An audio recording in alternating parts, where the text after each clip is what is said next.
was told she was too plain to be loved. But when a detective knocks on her door with a case only she can help solve, everything begins to change. What he discovers about her family could ruin them all, unless the truth is buried first. Thank you so much for watching and for all your comments. Let me know at the end if you like the story and where you're watching from and why you're following this. Boston, Massachusetts, November 1897. The rain had been falling since dawn, turning the cobblestone streets into dark mirrors that reflected the gas lamps flickering to life along Beacon Hill.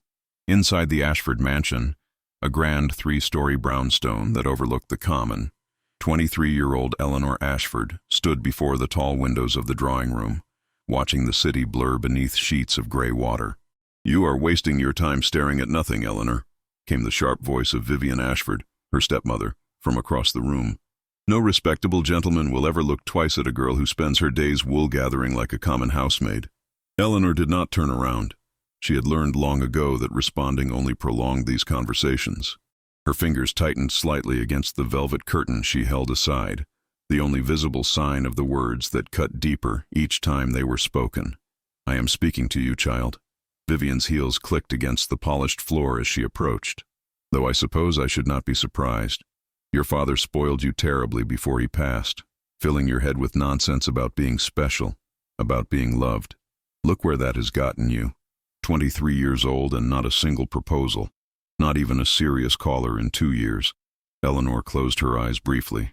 Her father had been gone for 5 years now, and every day since, Vivian had systematically dismantled every kind word he had ever spoken to his only daughter.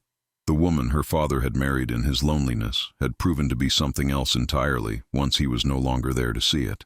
"I have arranged for you to attend the Whitmore ball next week," Vivian continued, examining her perfectly manicured nails. "Though honestly, I do not know why I bother. You have none of your mother's beauty, none of her grace. You are too tall, too plain, too bookish. No one will love you, Eleanor. The sooner you accept that, and perhaps consider a position as a governess or companion, the better for everyone." The words should have stopped hurting by now, but they never did. Eleanor had heard variations of this speech dozens of times, yet each one left fresh wounds. She turned from the window finally, her gray eyes meeting Vivian's cold blue ones. "May I be excused?" Eleanor asked quietly, her voice steady despite the storm inside her chest. Vivian waved a dismissive hand, already losing interest. "Go. You are useless here anyway." Eleanor walked from the drawing room with measured steps, refusing to hurry, refusing to show the pain. Only when she reached her bedroom on the 3rd floor did she allow herself to lean against the closed door, her breath coming in short gasps. The room around her was smaller than it had been when her father was alive.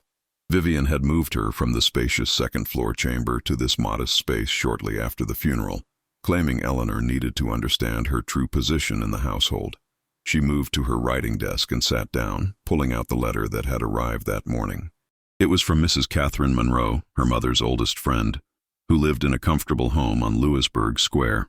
Catherine had been writing to Eleanor regularly since her father's death, offering kindness and support that had become a lifeline. Eleanor read the letter again, focusing on the final paragraph. "My dear girl, I hope you will visit me this week. I have something of importance to discuss with you, something that may interest you greatly. Please come for tea on Wednesday at 3 o'clock. Wednesday was tomorrow. Eleanor carefully folded the letter and placed it in the locked drawer where she kept all of Catherine's correspondence, hidden from Vivian's prying eyes. A visit to Catherine always lifted her spirits, and the promise of something important sparked a rare flicker of hope. The rain continued through the night and into the next day. Eleanor told Vivian she was going to the lending library, knowing her stepmother cared nothing for her actual whereabouts as long as she was not underfoot. She took the streetcar to Beacon Hill, walking the final blocks with her umbrella tilted against the wind. Catherine Monroe's home was warm and welcoming, everything the Ashford mansion was not. The older woman, still elegant at 62 with silver hair and kind hazel eyes, embraced Eleanor at the door. "My dear child, come in out of this dreadful weather," Catherine said, helping Eleanor with her damp cloak. "I have tea ready, and I am so glad you came." They settled in Catherine's cozy sitting room, where a fire crackled cheerfully in the hearth. Eleanor accepted a cup of tea with grateful hands, savoring the warmth. "Now then," Catherine began, her expression growing serious, I will not waste time with pleasantries, because what I have to tell you is both urgent and rather unusual. Do you remember me mentioning my nephew, Alexander Monroe? Eleanor nodded. You said he is a detective with the Boston police, is he not? Indeed he is, and quite a respected one despite his young age. He is 30 years old and has solved several cases that baffled his superiors. Catherine paused, choosing her words carefully. Alexander has encountered something very strange, Eleanor. A case involving a missing woman, and there are elements to it that touch upon your own family. Eleanor set down her teacup with a slight tremor in her hand. My family? How is that possible? 3 weeks ago, a woman named Grace Hartley disappeared from her home in the South End. She was a seamstress, well regarded, with no enemies or debts. She simply vanished one evening after telling her roommate she was going to deliver a finished dress to a client on Beacon Hill. Catherine leaned forward. The address she gave was false. No such house exists. But among her belongings, Alexander found a photograph. Catherine reached beside her chair and produced a small cabinet card photograph, which she handed to Eleanor. The image showed a young woman who looked to be in her mid-20s, with dark hair and a serious expression. But what made Eleanor's breath catch was the background. The photograph had been taken in front of a distinctive iron gate with an ornate letter A worked into the design. That is our gate, Eleanor whispered. The Ashford gate. How did this woman have a photograph taken at our home? That is what Alexander has been trying to determine. He has investigated discreetly, but he has reached a point where he needs someone who knows the Ashford household, someone who might recognize this woman or know of any connection. Catherine's eyes were gentle but intent. Eleanor, I know this is highly irregular, but would you be willing to meet with Alexander? He is desperate for any information that might help him find this missing woman before something terrible happens to her, if it has not already. Eleanor studied the photograph again. Grace Hartley's face was unfamiliar, but something about the image troubled her. The woman's dress was plain but well made, and she stood with a certain dignity despite her modest station. Why would she have been at the Ashford mansion? Why would she have lied about a delivery address? I will meet with him, Eleanor said firmly. If this woman is in danger, and there is any way I can help, I must try. Catherine's relief was palpable. Thank you, my dear. I knew I could count on your kind heart. Alexander is actually waiting in my library. I took the liberty of asking him to come today, hoping you would agree. Eleanor's eyes widened slightly, but she nodded. A moment later, Catherine was leading her down the hall to the library, where a tall figure stood with his back to the door, examining the books on the shelves. Alexander, this is Eleanor Ashford, Catherine said. The man turned, and Eleanor found herself looking up at a striking face with intelligent dark eyes, strong features, and black hair that was slightly disheveled, as though he had been running his hands through it in frustration. He was tall, well over 6 feet, with broad shoulders evident beneath his dark wool coat. But it was his expression that caught her attention, intense, focused, yet not unkind. Miss Ashford, he said, his voice deep and measured. He crossed the room and offered a slight bow. Thank you for agreeing to speak with me. I realize this is an unusual situation. Detective Monroe, Eleanor replied, surprised by how steady her own voice sounded. Your aunt has explained the basic circumstances. I am not certain how I can help, but I am willing to try. Alexander's eyes searched her face for a moment, and Eleanor had the distinct impression he was assessing her character, determining whether she could be trusted. Whatever he saw must have satisfied him, because he nodded and gestured to the chairs by the library fireplace. Please, shall we sit? This may take some time. Catherine excused herself, leaving them alone. Alexander waited until Eleanor was seated before taking the chair opposite her, leaning forward with his elbows on his knees, his expression grave. I will be direct, Miss Ashford, because I believe you deserve honesty. Grace Hartley has been missing for 3 weeks. In cases like this, time is critical. The longer she is gone, the less likely we are to find her alive. He paused, his jaw tightening. I have followed every lead, spoken to everyone who knew her, searched every place she was known to frequent.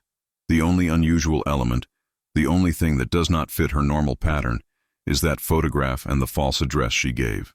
You believe her disappearance is connected to my family's home? Eleanor asked. I do not know what to believe yet, but I cannot ignore the connection. The photograph was clearly important to her. She kept it in a locked box with her few valuables. Alexander pulled out a small notebook. What I need from you is information. Has anyone new been employed at the Ashford residence in the past few months? Has there been any unusual activity? Visitors who seemed out of place, deliveries that were unexpected? Eleanor considered carefully. We have had no new staff in over a year. My stepmother is very particular about who she allows in the house.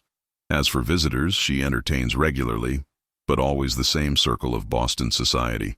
Your stepmother, Alexander repeated, making a note. Vivian Ashford, formerly Vivian Blackwood. She married your father 8 years ago, is that correct? Yes. My mother died when I was 12. Father remarried 3 years later. Eleanor's voice remained neutral, betraying none of the complex emotions that accompanied those bare facts. Alexander looked up from his notebook, and something in his gaze suggested he heard what she had not said. And you live there still? With your stepmother? Yes. The house belonged to my father, and he left it jointly to Vivian and myself in his will. She manages the household. Eleanor hesitated, then added, Detective Monroe, I should tell you that my stepmother and I are not close. She does not confide in me about her affairs or her acquaintances. There may be aspects of what happens in that house that I am not aware of. I understand. Alexander closed his notebook and met her eyes directly. Miss Ashford, I am going to ask you something that may seem strange, but I need you to trust me. Would you be willing to look through this woman's other belongings? Her roommate has given me permission to examine everything, and I have it all secured at the police station. You might recognize something, some detail that could give us a clue about why she had that photograph or what connection she had to your home. Eleanor did not hesitate. When would you like me to come? A flicker of surprise crossed Alexander's face, followed by what might have been respect. Tomorrow morning, if possible. I can call for you at 10 o'clock if that is acceptable. I will meet you there, Eleanor said quickly. It would be better if a police carriage were not seen at my home. My stepmother asks many questions, and I would prefer to avoid her scrutiny in this matter. Alexander studied her for a long moment, and Eleanor had the uncomfortable sensation that he was seeing far more than she intended to reveal. Very well. The station is on Court Street. Ask for me at the front desk. He rose, and Eleanor stood as well. Alexander extended his hand, and after a brief hesitation, Eleanor placed hers in it. His grip was firm and warm, and something about the simple gesture of respect made her throat tighten unexpectedly. Thank you, Miss Ashford. You may be helping to save a life. I hope so, Detective Monroe. After Eleanor left, having declined Catherine's offer to stay for dinner, Alexander remained in the library with his aunt. Well? Catherine asked. What do you think of her? Alexander stared into the fire, his expression thoughtful. She is not what I expected. There is strength in her, but also sadness, and she is hiding something about her situation at home.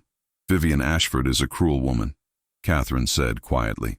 She has made Eleanor's life miserable since her father died. I have tried to maintain contact with the girl, but Vivian restricts her activities considerably. Alexander's hands clenched into fists at his sides. He had seen enough of the world's cruelty in his work, but something about the quiet pain in Eleanor Ashford's gray eyes had affected him more than he cared to admit. I will need to be careful, he said. If Vivian Ashford is involved in Grace Hartley's disappearance somehow, Eleanor may be in danger as well. You will protect her? Catherine asked, though it was not really a question. Yes, Alexander said simply. I will. The next morning dawned cold and clear, the rain finally having moved on to leave Boston's streets washed clean beneath a pale November sky. Eleanor left the Ashford mansion early, telling the housekeeper she was going to visit Catherine again.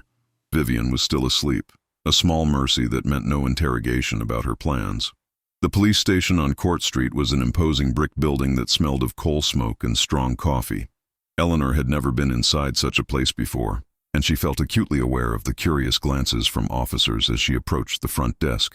I am here to see Detective Monroe, she said to the sergeant, a graying man with tired eyes. Miss Ashford, a voice called from behind her, and she turned to find Alexander descending a narrow staircase. He looked different in the daylight streaming through the station windows, perhaps more human, and less like the intense investigator from the previous evening. His dark suit was perfectly pressed, and his eyes held a warmth that had been harder to see in the dim library. Thank you for coming, he said, offering a slight smile that transformed his serious face. Please, follow me. He led her up the stairs and down a corridor to a small office that was cluttered with files and papers. On a table near the window sat a modest wooden crate.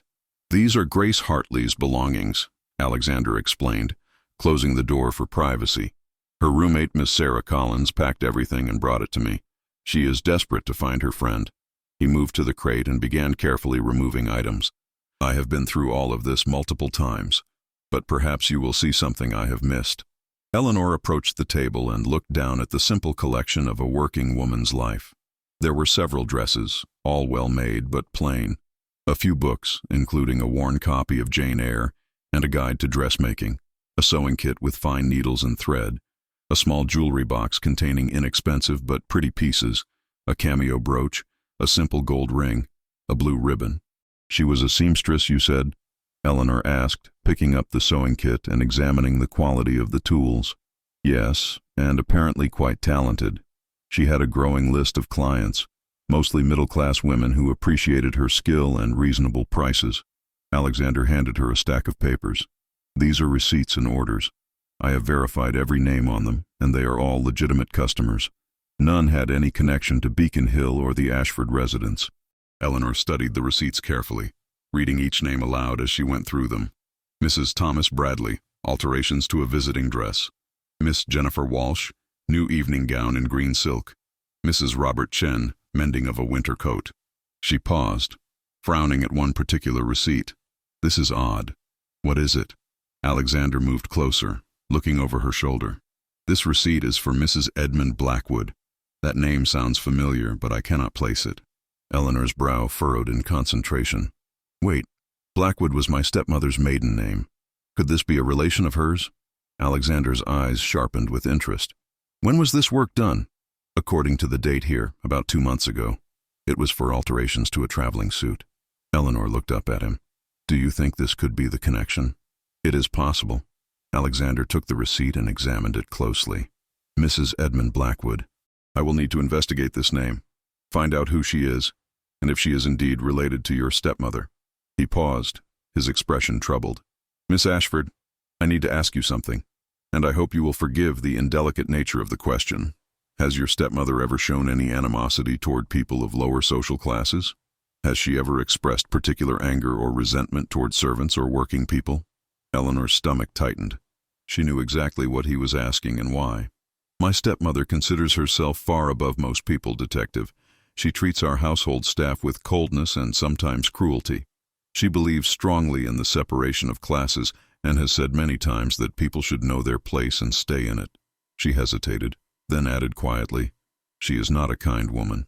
Alexander's jaw tightened, and he turned away for a moment, seeming to struggle with some internal debate. When he faced her again, his eyes held a combination of determination and concern. "Miss Ashford, Eleanor, if I may use your given name for a moment, I need you to understand that if your stepmother is involved in this woman's disappearance, if she has done something to harm her, this investigation may become very difficult for you personally. Are you certain you want to continue helping me?" Eleanor met his gaze steadily. The use of her first name should have seemed presumptuous, but instead it felt natural, as though they had known each other far longer than a single day. "Detective Monroe, a woman is missing and possibly in grave danger.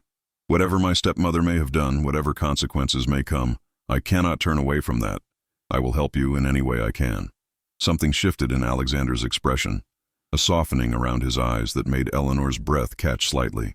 "Alexander," he said quietly, "if we are to work together on this, and if I am to call you Eleanor, then you should call me Alexander." "Alexander," Eleanor repeated, testing the name. It felt right on her tongue.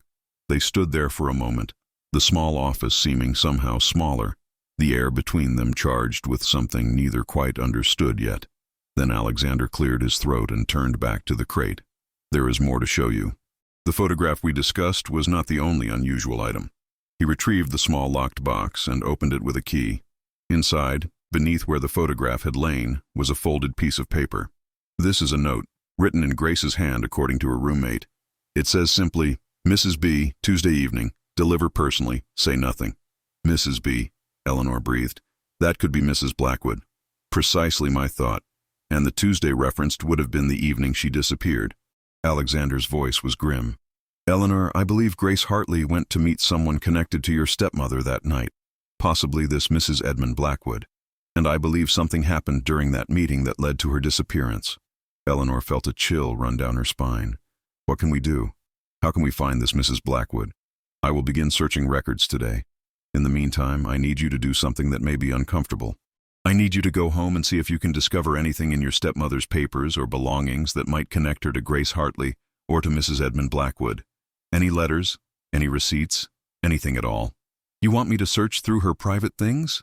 Eleanor asked, though she already knew the answer. I would not ask if it were not critical. And Eleanor, please be careful. If your stepmother is involved in something criminal, she may be dangerous. Alexander reached out and gently touched her arm, his hand warm even through the fabric of her sleeve. Promise me you will not take any unnecessary risks. The concern in his voice, the warmth of his touch, made Eleanor's heart beat faster. No one had shown her such genuine care in years, certainly not since her father's death. I promise, she said softly. I will be careful. They spent another hour going through Grace's belongings, but found nothing else of significance. As Eleanor prepared to leave, Alexander walked her to the station entrance. When will I see you again? He asked, then seemed to catch himself. That is, when should we meet next to discuss what you have found? Eleanor smiled slightly at his sudden awkwardness. It was oddly endearing coming from a man who had seemed so confident before. I will send word to your aunt's house when I have had a chance to search. It may take a day or two to find an opportunity when Vivian is away from home. Be safe, Eleanor, Alexander said, his dark eyes intense. And thank you for believing me, for helping with this. It means more than you know. Eleanor returned home to find Vivian in one of her better moods, which generally meant she was too preoccupied with her own affairs to bother much with Eleanor. Over luncheon, Vivian announced she would be attending an afternoon tea with several ladies from her social circle, then a dinner party that evening. I will not be home until quite late, Vivian said, examining her reflection in the dining room's large mirror. Try not to make a nuisance of yourself while I am gone. And for heaven's sake, do something about your hair. You look like you have been dragged through the streets. After Vivian departed in a flourish of expensive perfume and rustling silk, Eleanor waited a full 30 minutes to ensure she would not return for some forgotten item. Then she climbed the stairs to the second floor, to the suite of rooms that had once belonged to her parents and now belonged solely to Vivian. Eleanor's hands trembled slightly as she opened the door to Vivian's private sitting room. She had not been in these rooms since her father died, and the changes Vivian had made were stark. All traces of Eleanor's mother had been removed, replaced with Vivian's taste for heavy furniture and dark colors. She began with the writing desk, carefully going through drawers filled with correspondence. Most of it was mundane: invitations to social events, letters from friends, bills from dressmakers and milliners. But in the bottom drawer, locked with a small key that Eleanor found hidden in a jewelry box, was a bundle of letters tied with black ribbon. Eleanor's heart pounded as she untied the ribbon and began to read. The letters were from someone signed only as E.B. and dated over the past several years. They were cryptic, often referring to arrangements and our understanding, without ever being specific about what those arrangements were. But one letter, dated 6 weeks ago, made Eleanor's blood run cold. Dear Vivian, the situation with the girl has become complicated. She knows too much and is asking questions that cannot be answered. We must handle this delicately. I will arrange a meeting. Destroy this letter after reading. E.B. Eleanor's hands shook as she reread the words. The girl. Could that be Grace Hartley? And who was E.B.? Mrs. Edmund Blackwood seemed the obvious answer, but what was her relationship to Vivian? She continued searching and found, tucked between the pages of a household account book, a receipt from Grace Hartley for alterations to a dress. But the name on the receipt had been partially torn away. What remained read, Mrs. V. Ash, with the rest missing. Vivian had been a client of Grace's, but why would she hide that fact? Why tear the receipt? Eleanor was carefully replacing everything when she heard a sound downstairs. Her heart leaped into her throat. Had Vivian returned early?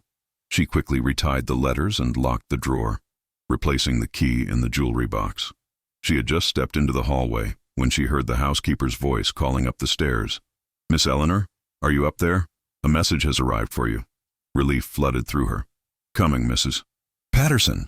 The message was from Catherine, brief and to the point. Alexander has made a discovery. Can you come immediately? Most urgent. Eleanor grabbed her cloak and hurried out, her mind racing. What had Alexander found? And more importantly, Should she tell him about the letters she had discovered?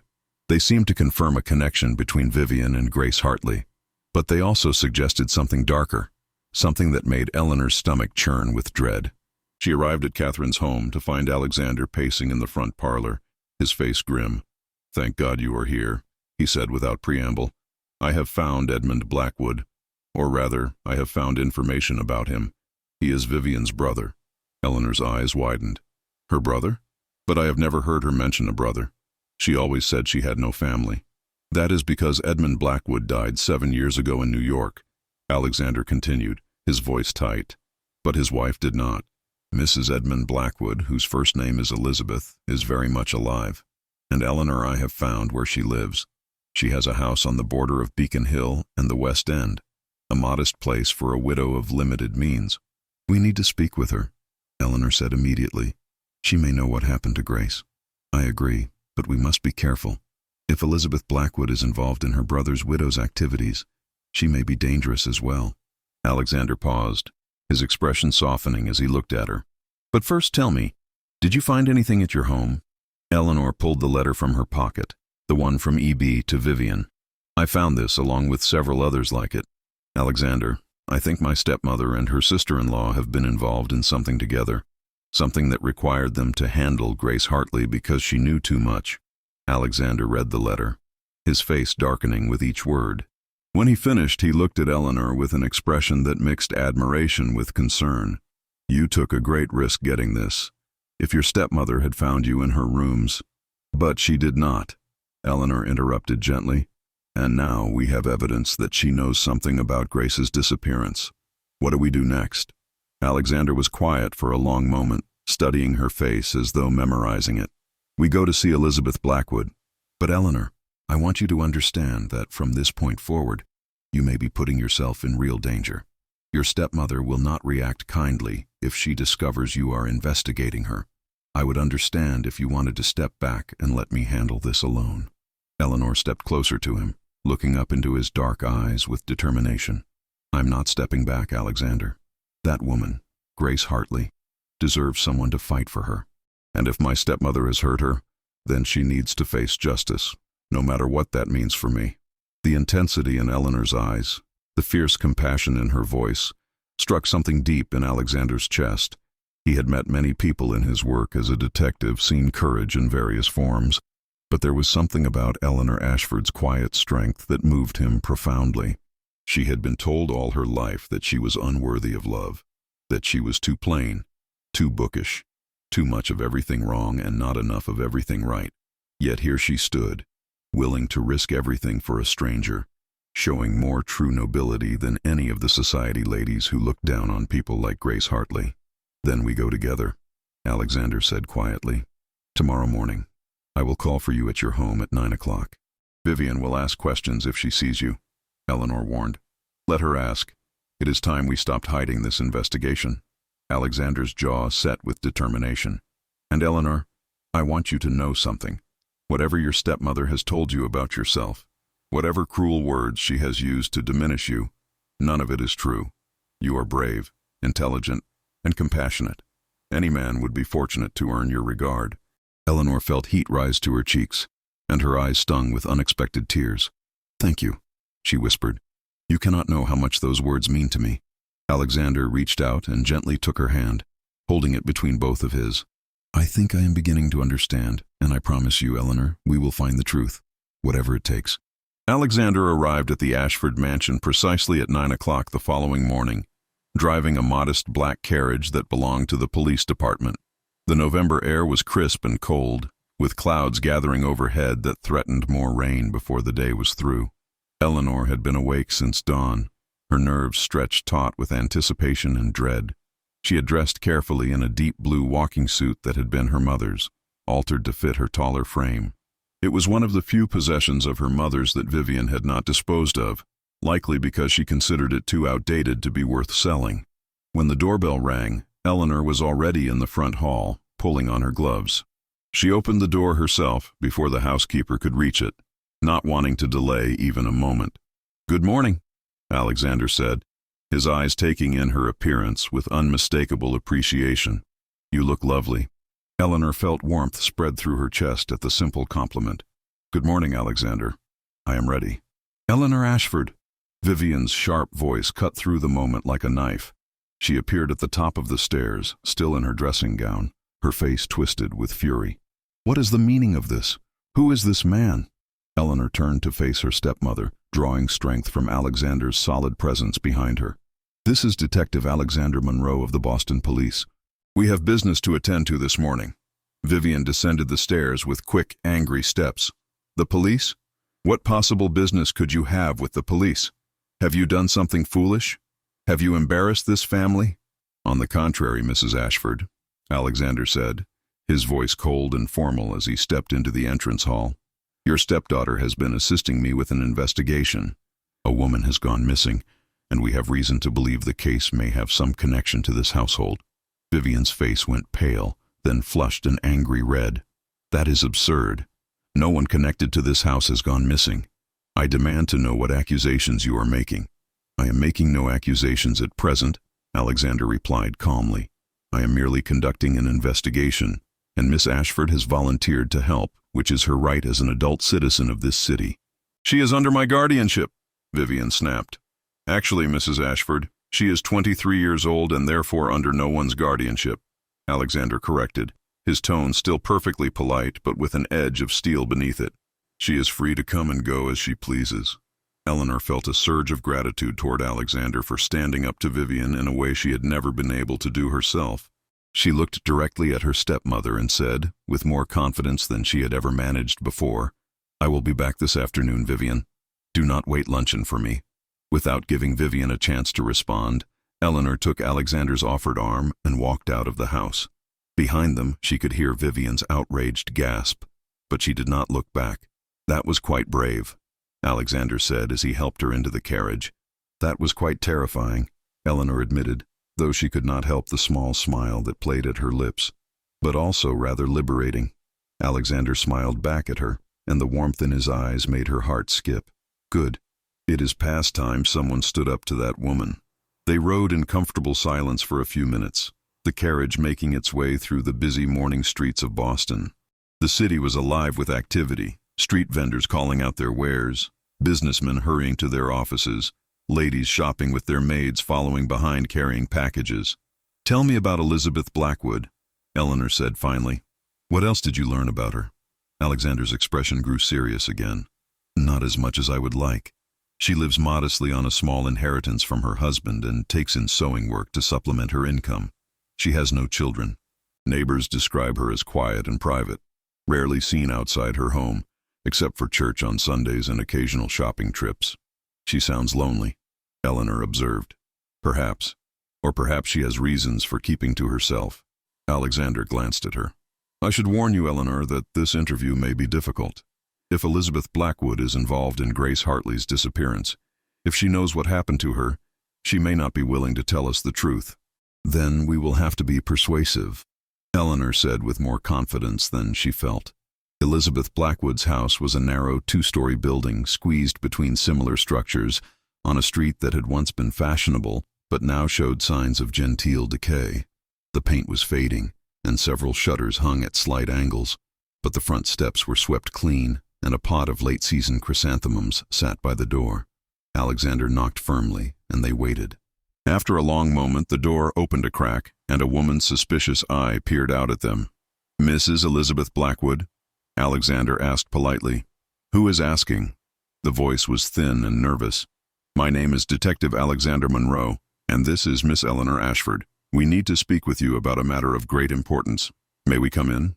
The door opened wider, revealing a thin woman in her early 50s with graying brown hair pulled back in a severe bun. Her face was lined with worry and what might have been years of unhappiness. When her eyes fell on Eleanor, something flickered across her features. Recognition, perhaps, or fear. "Ashford," she repeated slowly. "You are Vivian's stepdaughter." "Yes," Eleanor confirmed. "Please, Mrs. Blackwood, we need to talk to you about Grace Hartley." Elizabeth's face went white. For a moment, Eleanor thought she might faint or slam the door in their faces. Instead, she stepped back and gestured them inside with a trembling hand. The interior of the house was dim and shabby but clean. Elizabeth led them to a small sitting room where a fire burned low in the grate. She did not offer them seats, instead standing near the fireplace with her arms wrapped around herself as though she were cold. "How did you find me?" she asked in a whisper. "Grace Hartley had done sewing work for you," Alexander said gently. "We found a receipt among her belongings." "Mrs. Blackwood, Grace has been missing for 3 weeks. We believe something happened to her the night she was supposed to make a delivery to someone connected to the Ashford household." Elizabeth closed her eyes and a single tear slid down her cheek. "I knew something terrible would happen. I told Vivian it was too dangerous, that the girl might talk, but she would not listen. She never listens." Eleanor's stomach clenched. "What did my stepmother do? Please, Mrs. Blackwood, if you know something about Grace's disappearance, you must tell us." Elizabeth sank into a chair, her whole body seeming to collapse in on itself. "It started so innocently. Vivian came to me 2 years ago with a proposition. She said there was money to be made if we were clever, if we took advantage of her position in society. I was desperate. My husband left me with debts I could barely manage. So I agreed." "Agreed to what?" Alexander prompted, pulling out his notebook. "Vivian would introduce me to ladies in her social circle. Ladies who needed dresses altered or made, but who did not want to pay the high prices of fashionable dressmakers. I would connect them with talented seamstresses who worked for less, women like Grace Hartley. But we would charge the society ladies the full price and keep the difference for ourselves." Elizabeth's voice was thick with shame. "It was wrong. I know it was wrong. But I told myself we were just being clever businesswomen. The ladies got their dresses, the seamstresses got work, and we made a small profit. That hardly seems worth killing someone over," Alexander said bluntly. Elizabeth flinched. "It was not just that. 6 months ago, Grace came to me with questions. She had been doing alterations for one of Vivian's friends, Mrs. Herbert Whitmore, and she had found something sewn into the hem of a dress she was altering. A piece of jewelry hidden there. A diamond bracelet." Eleanor drew in a sharp breath. "Mrs. Whitmore reported a diamond bracelet stolen from her home about 6 months ago. There was quite a scandal. The police investigated, and one of her maids was dismissed under suspicion, though nothing was ever proven. Grace brought the bracelet to me," Elizabeth continued, her voice barely audible now. "She wanted to know if she should return it to Mrs. Whitmore, or if perhaps the lady had hidden it there herself and forgotten. I panicked. I took the bracelet and told Grace I would handle it. Then I went to Vivian." "And what did Vivian do?" Alexander's voice was hard. "She laughed. She told me that she had arranged for that bracelet to be hidden in the dress before sending it to Grace for alterations.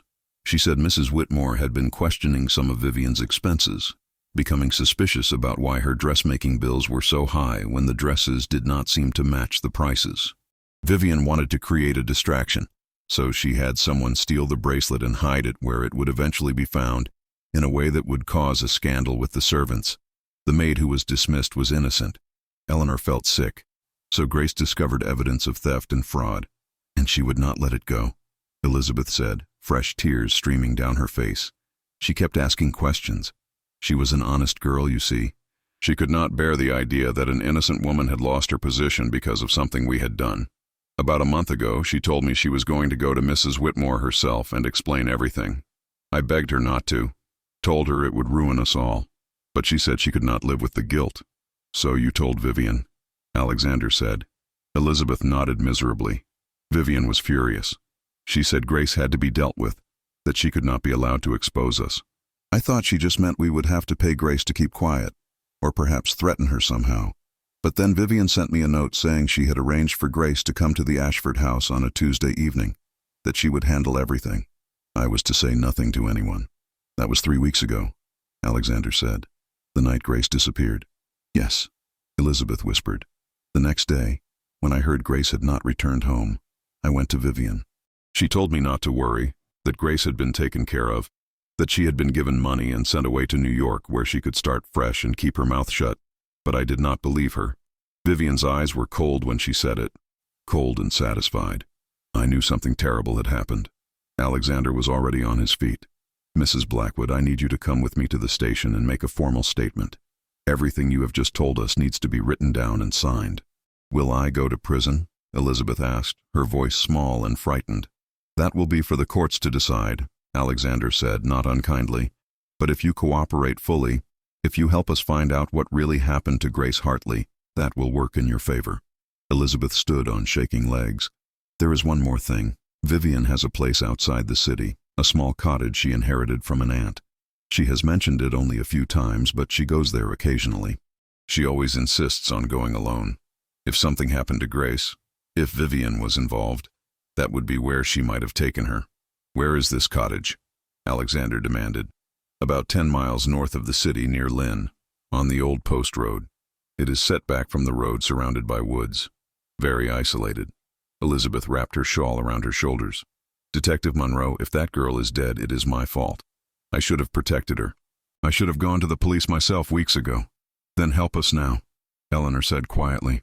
"Help us find the truth, whatever it may be." The next few hours passed in a blur of activity. Alexander took Elizabeth to the station and had her statement recorded by a stenographer. Then he gathered a group of officers and organized an expedition to the cottage Elizabeth had described. Eleanor insisted on coming despite Alexander's protests. "If Grace is there, if she is hurt or frightened, she will need another woman present," Eleanor argued. "And if there is evidence in that cottage connecting Vivian to a crime, I need to see it myself. I need to understand what the woman who raised me is truly capable of." Alexander finally relented, though he made Eleanor promise to stay in the carriage until he and his men had secured the location. They set out in late afternoon, a somber procession of 3 police carriages traveling north along the post road, as the sky darkened with approaching storm clouds. The cottage was exactly as Elizabeth had described, isolated, set back from the road down a rutted lane overgrown with bare trees and tangled brush. It was a small structure, just 4 rooms by the look of it, with windows that were dark and a front door that hung slightly ajar. Alexander and 4 other officers approached with weapons drawn while Eleanor waited in the carriage as promised, her heart pounding so hard she could hear it in her ears. She watched as Alexander pushed the door open and disappeared inside, followed by his men. Minutes passed that felt like hours. The wind picked up, rattling the bare branches of the trees and carrying the scent of coming rain. Eleanor clutched her hands together, praying silently that Grace Hartley was alive, that they were not too late. Then Alexander appeared in the doorway, his face grim. He gestured to Eleanor, and she climbed from the carriage on trembling legs. He met her halfway up the path, catching her hands in his. "She is alive," he said quickly, seeing the terror in Eleanor's eyes. "Grace is alive, Eleanor, but she is in a bad way. She has been locked in a cellar for 3 weeks with minimal food and water. She is weak and terrified, but she is breathing and conscious." Relief flooded through Eleanor so powerfully that her knees nearly buckled. Alexander steadied her, his strong hands supporting her weight. "Can I see her?" Eleanor asked. Alexander hesitated. "It is not pleasant. She has been kept in terrible conditions. I need to see her. Please, Alexander." He led her into the cottage and down a narrow set of stairs to a cellar that was cold, damp, and dark. One of the officers had brought a lantern, and in its light Eleanor saw a young woman huddled in the corner wrapped in a filthy blanket. Her face was gaunt, her eyes huge and frightened, her dark hair matted and tangled. Eleanor immediately went to her, kneeling in the dirt beside her. "Grace, my name is Eleanor. You are safe now. We're going to take you home." Grace stared at her for a long moment, as though she could not quite believe what she was seeing. Then her face crumpled, and she began to sob. Great wrenching sounds of relief and grief and terror finally released. Eleanor wrapped her arms around the trembling woman, holding her as she wept. "You are safe," she repeated over and over. "You are safe now." Alexander crouched beside them, his voice gentle. "Grace, I am Detective Monroe. Can you tell me who did this to you? Who brought you here?" Grace raised her tear-streaked face. "Mrs. Ashford, Vivian Ashford. She said I knew too much, that I was going to ruin her. She lured me to her house with the promise of more work. Then she drugged me. When I woke up, I was here.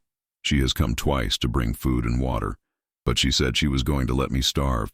She said no one would ever find me, that no one cared about a seamstress." "She was wrong," Eleanor said fiercely. "People care. We care. And she is going to pay for what she has done to you." Grace Hartley was taken immediately to Massachusetts General Hospital, where doctors confirmed she was severely malnourished and dehydrated, but would recover with proper care and rest. Eleanor stayed with her for the first hour, holding her hand and speaking softly until Grace finally fell into an exhausted sleep. Only then did Alexander gently pull Eleanor away. "You need rest as well," he said, noting the exhaustion evident in her face. "It has been a long and difficult day." "What happens now?" Eleanor asked as they stood in the hospital corridor. Through the windows she could see that night had fallen and rain was beginning to fall, just as it had been falling the day this all began. "Now I arrest Vivian Ashford," Alexander said grimly. "I have Grace's testimony, Elizabeth Blackwood's statement, and the physical evidence of that cellar. There is more than enough to charge her with kidnapping and attempted murder, not to mention theft and fraud." Eleanor nodded slowly, trying to process the reality that her stepmother would be going to prison. Part of her felt guilty for the relief that washed over her at the thought, but a larger part recognized that justice needed to be served. "Will you come with me?" Alexander asked quietly. "When I arrest her?" "You do not have to, but I thought perhaps you might want to be there." "Yes," Eleanor said without hesitation. "I want to see her face when she realizes her cruelty has finally caught up with her." They rode together in Alexander's carriage back to Beacon Hill, accompanied by 2 other officers. The rain was falling steadily now, drumming against the roof and turning the streets into rivers of dark water.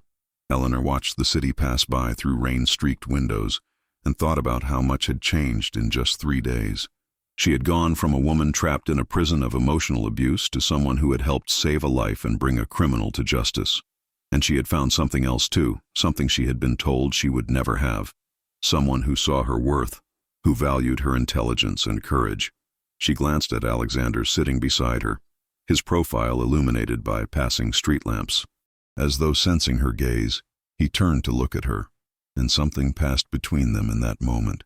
Something warm and profound that neither needed to put into words yet. The Ashford mansion was ablaze with lights when they arrived. Vivian was clearly home, and probably furious about Eleanor's continued absence.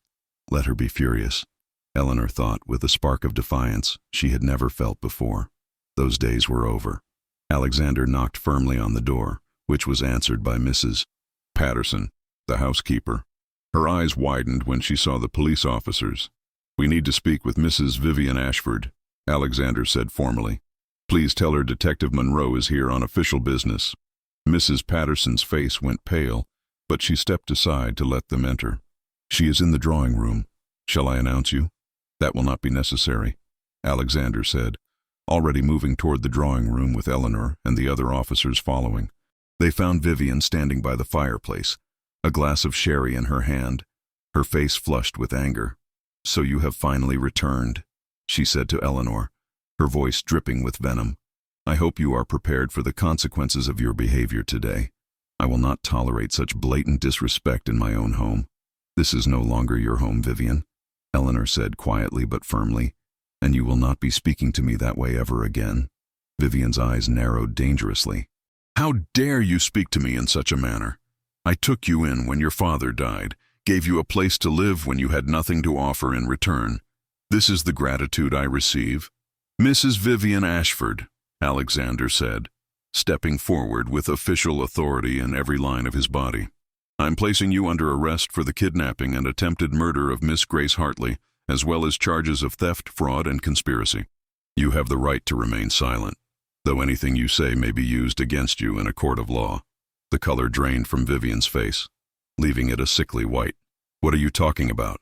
I have done nothing wrong. This is preposterous. We found Grace Hartley alive in your cottage," Alexander continued, pulling out a pair of iron handcuffs. "She has given a full statement identifying you as her kidnapper. We also have testimony from your sister-in-law, Elizabeth Blackwood, regarding your schemes to defraud society ladies and your role in framing an innocent maid for theft." Vivian's eyes darted to Eleanor, and for the first time, Eleanor saw real fear in them. "You!" Vivian hissed. "You did this, you ungrateful, spiteful girl, after everything I did for you." "Everything you did to me," Eleanor corrected, surprised by how steady her voice remained. "You made my life miserable for 5 years, Vivian. You told me every day that I was worthless, that no one would ever love me, that I should be grateful you allowed me to exist in my own father's house. But you were wrong. I am not worthless. I am not unlovable, and I will never let anyone make me feel that way again." Vivian lunged toward Eleanor with a snarl of rage, but Alexander moved faster, catching her arm and pulling her back. The other officers quickly restrained her, and Alexander secured the handcuffs around her wrists. "You will regret this," Vivian screamed as they began to lead her toward the door. "You will be alone in this world, Eleanor. No one will want you. You will die alone and unloved, just as I always told you." But Eleanor did not flinch. She stood tall and watched as her stepmother was taken away, still screaming threats and curses. When the door finally closed behind them, the sudden silence felt like a weight lifting from Eleanor's shoulders. Alexander had stayed behind, sending his men ahead with Vivian.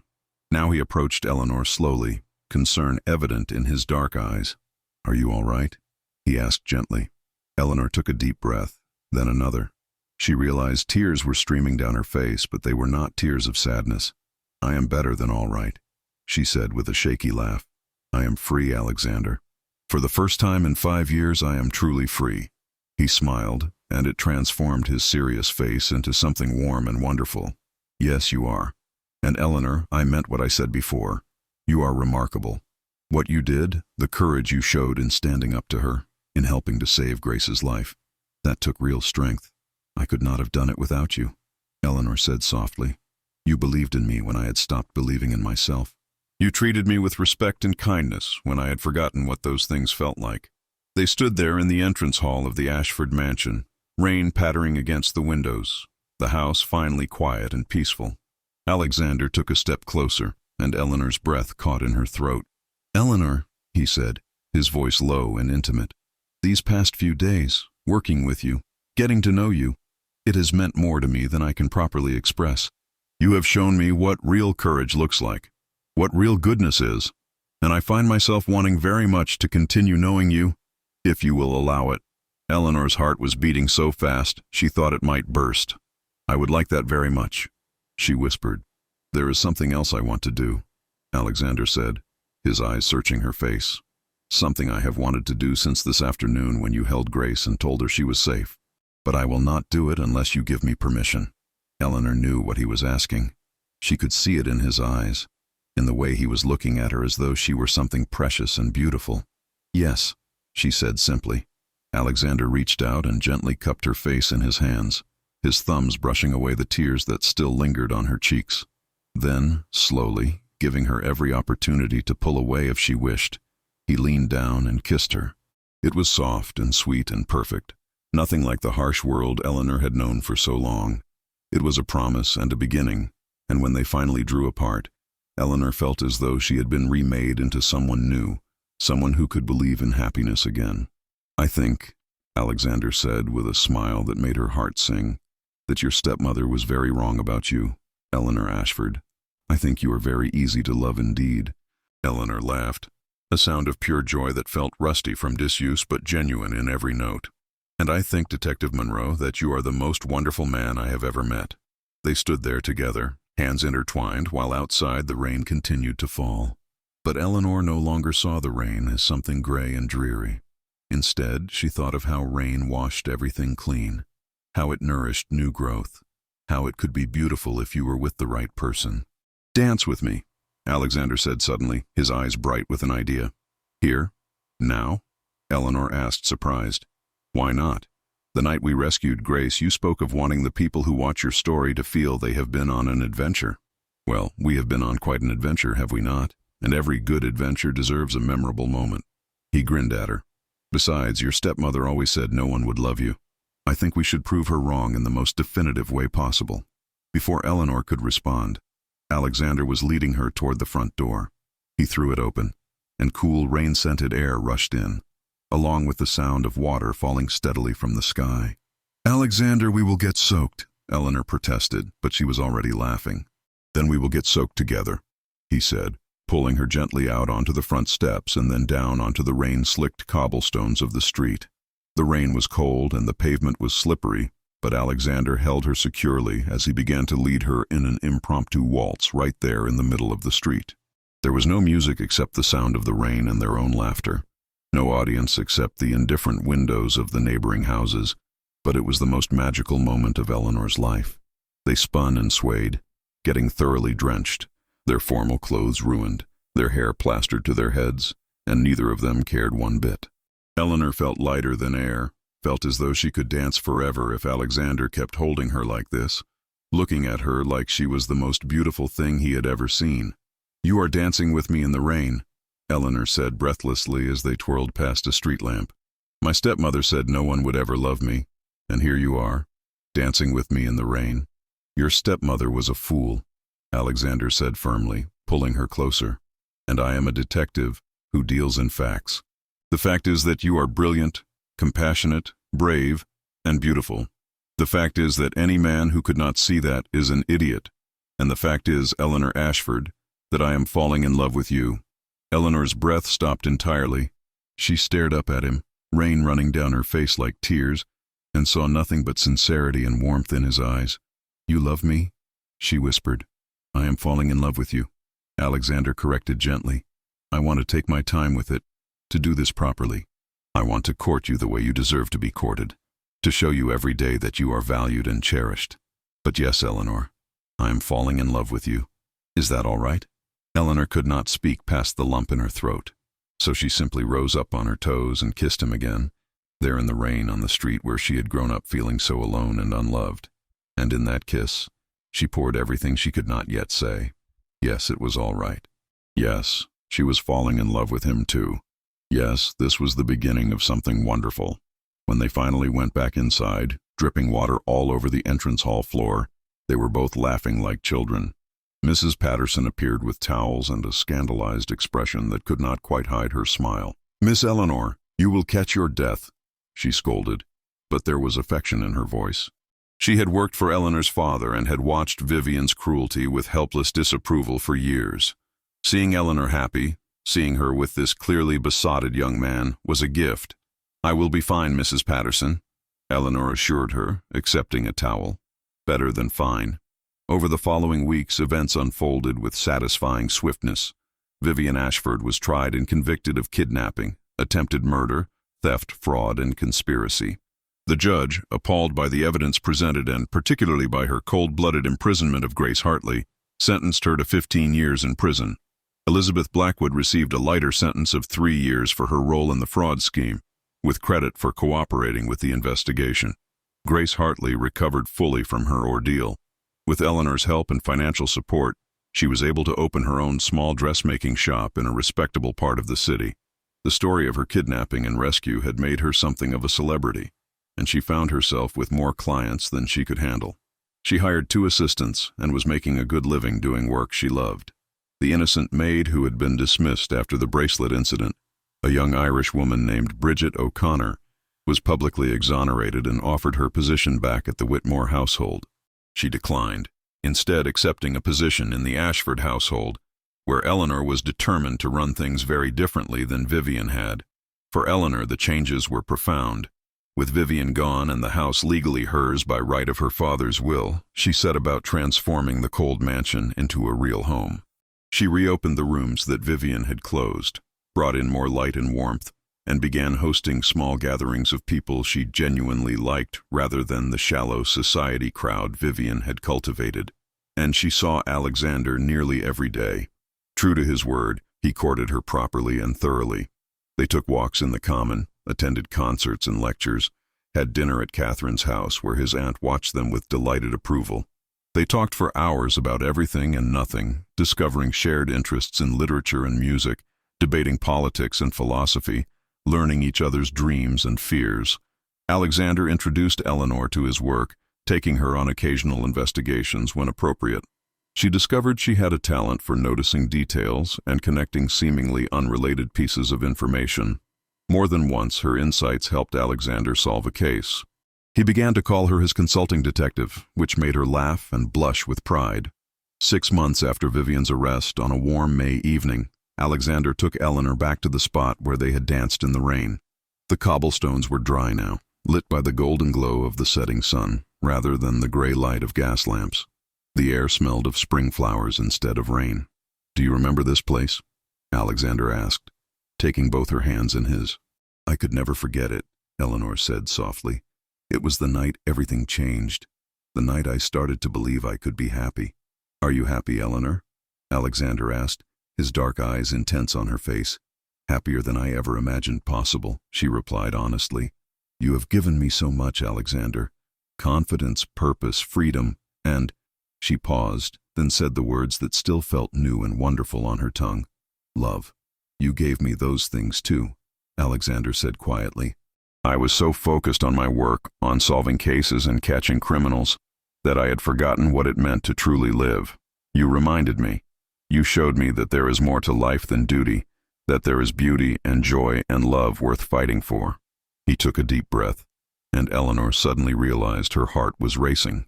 Eleanor Ashford, I told you that night that I wanted to take my time, to court you properly. I think 6 months is long enough, do not you?